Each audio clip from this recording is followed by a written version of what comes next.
Hello সবাইকে, কেমন আছো? তো চলে এসেছি আবারও একটা নতুন ভিডিও নিয়ে। তো ভিডিওটা দেখে অলরেডি বুঝতেই পেরেছো এটা কিসের ভিডিও। তো সেদিনকে আমার ফ্লিপকার্ট থেকে কতগুলো পার্সেল এসেছিলো, তো আমি সেগুলোই এখন নিয়ে বসে গেছিলাম আনবক্সিং করতে। প্রথমেই ছোট থেকেই শুরু করি। এটার প্যাকেজিং দেখে আমার মনেই হয়েছিল জিনিসটা হয়তো ভালো আসবে না। তো যাই হোক, তাও মনে বল নিয়ে আমি পার্সেলটা খুলেছিলাম।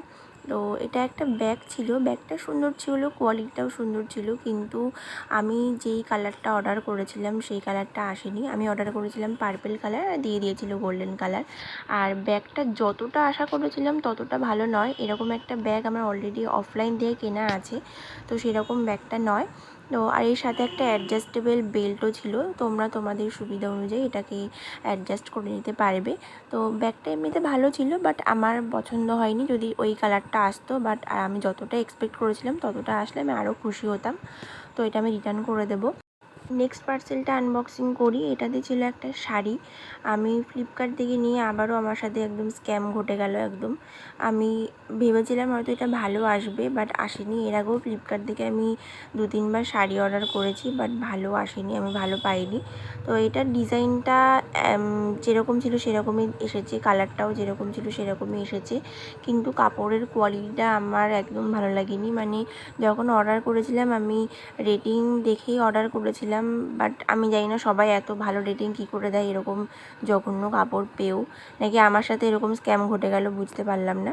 তো যাই হোক, কাপড়ের কোয়ালিটিটা একদম ভালো আসেনি বলে আমি এটা রিটার্ন করে দেবো ভেবেছিলাম। তো যাই হোক, আর নেক্সট যে পার্সেলটা ছিল এটা নিয়ে আমি ভীষণই এক্সাইটেড ছিলাম যে এটা হয়তো ভালো আসবে, বাট এটাতেও সেই একই রকম, মানে ফাটা কপাল হলে যা হয় আর কি।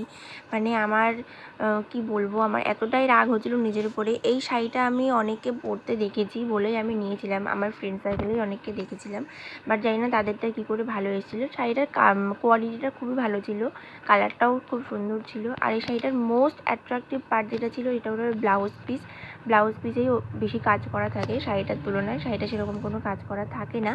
তো ব্লাউজ পিসের জন্যই আমার শাড়িটা নেওয়া, বাট মানে শাড়িটার ডিজাইনটা যেরকম দেখানো হয়েছিল সেরকম ডিজাইনটা ছিল না বলে এই শাড়িটাও আমি আলটিমেটলি রিটার্ন করে দিয়েছি।